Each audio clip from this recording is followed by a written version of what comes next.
आइए हम सभी महर्षि वाल्मीकि जी द्वारा रचित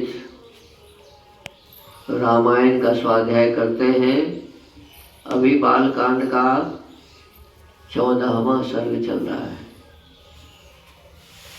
इसमें हमने अभी तक देखा कि अश्वमेध यज्ञ जो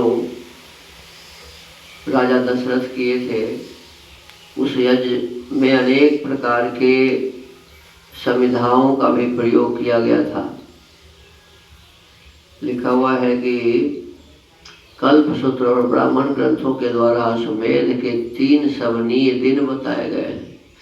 उनमें से प्रथम दिन जो सवन होता है उसे चतुष्टोम अग्निष्टोम कहा गया है। प्रथम दिन जो सवन होता है उसे चतुष्टोम कहते हैं, उसी को अग्निष्टोम भी कहते हैं। द्वितीय दिवस साध्य सवन को उक्त नाम दिया है तथा तीसरे दिन जिस सवन का अनुष्ठान होता है उसे अतिरात्र कहते हैं। उसमें शास्त्रीय दृष्टि से विहित बहुत से दूसरे क्रतु भी संपन्न किए गए। तो अग्निष्टोम या उसी को कहते हैं चतुष्टोम, फिर एक को कहते हैं उक्त और फिर एक को कहते हैं अतिरात्र।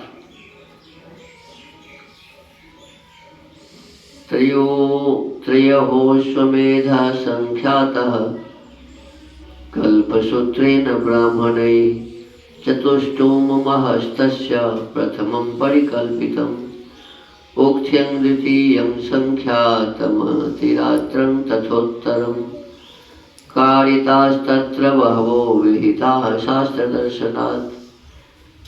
अब आगे हम पढ़ेंगे ज्योतिष्टोमायुषी चैव मतिरात्रौ च निर्मितो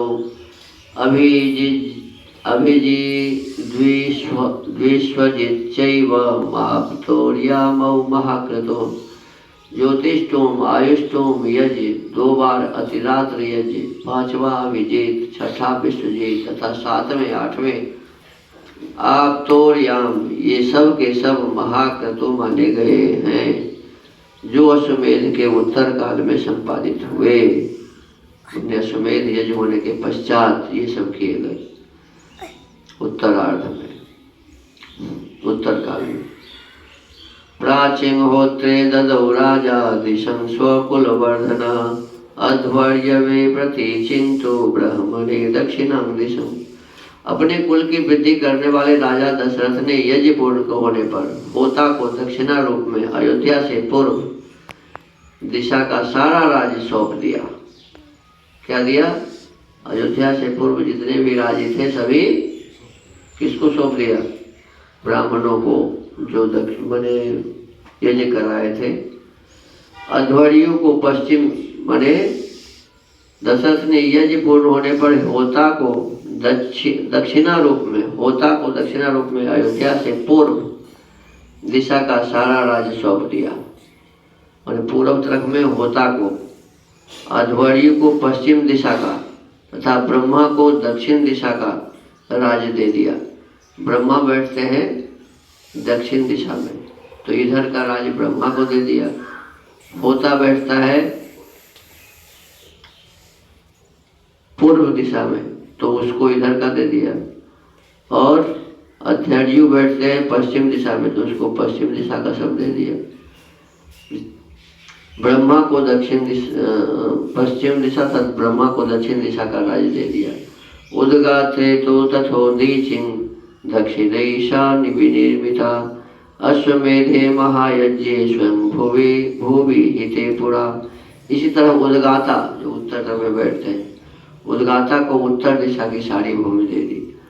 पूर्व काल में भगवान ब्रह्मा जी ने जिसका अनुष्ठान किया था उस अश्वमेध नामक महायज्ञ में ऐसे ही दक्षिणा का विधान किया गया है। कहते प्रजापति अश्वमेध से जता, प्रजापति ने अश्वमेध यज्ञ का अनुष्ठान किया। इस श्रुति के द्वारा यह सूचित होता है कि पूर्व काल में ब्रह्मा जी ने इस महायज्ञ का अनुष्ठान किया था। इसमें दक्षिणा रूप से प्रत्येक दिशा के दान का विधान कल्पसूत्र द्वारा किया गया है। यथा प्रतिदिशं दक्षिणां ददाति प्राची दिग्धोतुर दक्षिणा ब्रह्मणा प्रतीच्यध्वर्यो रुदिच्युत गातो हो। अभी इसमें दिया हुआ है इसका प्रमाण कि पहले जमाने में यज्ञ होते थे तो जहाँ यज्ञ होता था उसे पूरब की दिशा के जमीन, पश्चिम के दिशा के जमीन, दक्षिण की दिशा के जमीन, उत्तर के दिशा के जमीन, सब जो उसमें ब्रह्मा होता, ध्वर्य उद्गाता होते थे उनको दे दिया जाता था।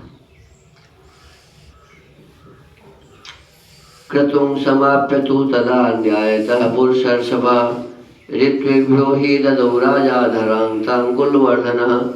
इस प्रकार विधि पूर्वक यज्ञ समाप्त करके अपने कुल की विधि करने वाले पुरुष शिरोमणि राजा दशरथ ने ऋत्विजों को सारी पृथ्वी दान कर दी।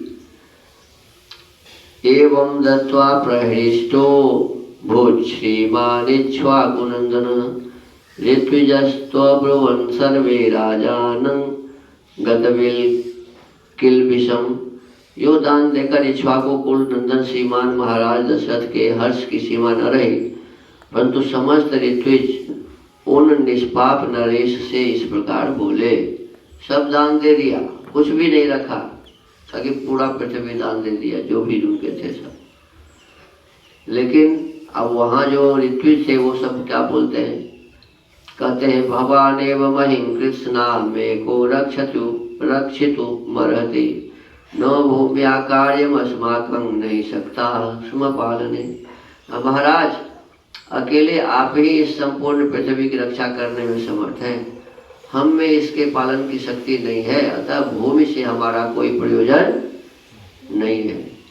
रता स्वाध्याय करने वयं नित्यं हि भूमिव निष्क्रयं किंचिदेवेह प्रयच्छतु भवानिति।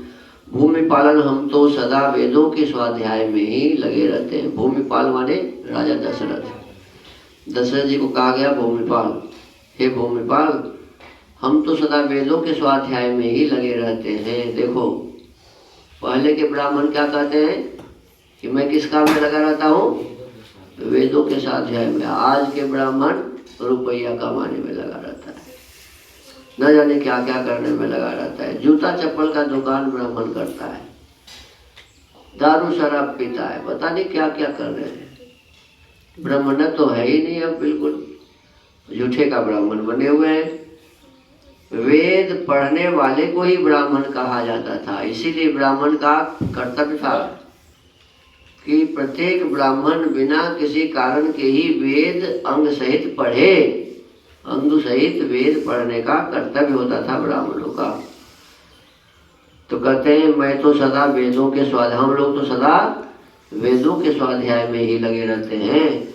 इस भूमि का पालन हमसे नहीं हो सकता, अतः आप हमें यहाँ इस भूमि का कुछ निष्क्रिय मूल्य ही दे दे। मणिरत्नं सुवर्णं वा गावो यद्वा समुद्यतम तत्प्रयच्छ निपश्रेष्ठ धरण्या न प्रयोजनम। निपश्रेष्ठ मणि रत्न सुवर्ण गौ अथवा जो भी वस्तु यहाँ उपस्थित हो वही हमें दक्षिणा रूप में दे दीजिए, इस धरती से हमें कोई प्रयोजन नहीं है। एवं मुक्तो नरपतिर्ब्राह्मणैर्वेद पारगै गवां शतसहस्राणि दशतेभ्यो ददौ नृपः 10 कोटिं सुवर्णस्य रजतस्य चतुर्गुणम्। वेदों के पारगामी विद्वान ब्राह्मणों के ऐसा कहने पर, देखो यहाँ जहाँ भी लिखा है तो लिखा है वेदों के पारगामी विद्वान, माने वेद के सूक्ष्म रहस्य को समझने वाले विद्वान होते थे उस समय। वेदों के पारगामी विद्वान ब्राह्मणों के ऐसा कहने पर कि मुझे पृथ्वी की आवश्यकता नहीं है, राजा ने उन्हें 10 लाख गौएं प्रदान की। कितने?